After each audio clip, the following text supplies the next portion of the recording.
नमस्कार. मी Shridhar Kulkarni, MP. Register mutual fund distributor, ARN number 1764.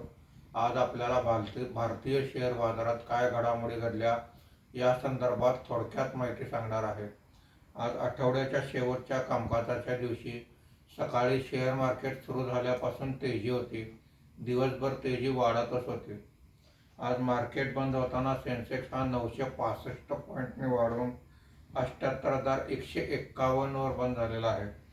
Nifty हा 226 पॉईंटने वाढून 24,334 वर बंद झालेला आहे.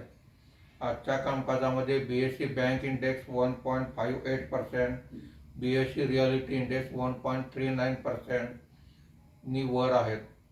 BSE टेलिकॉम इंडेक्स 1.46% ने खाली आहे.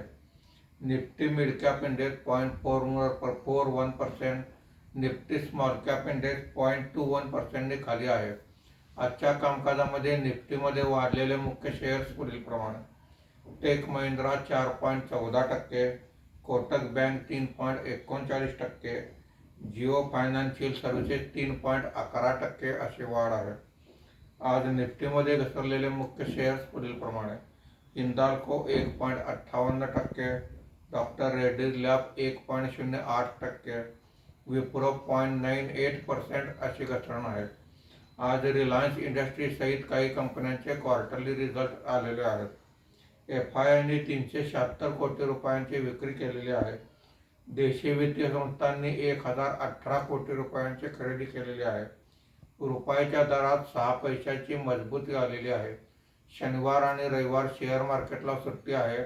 सोमवारी पुन्हा भेटूया. धन्यवाद.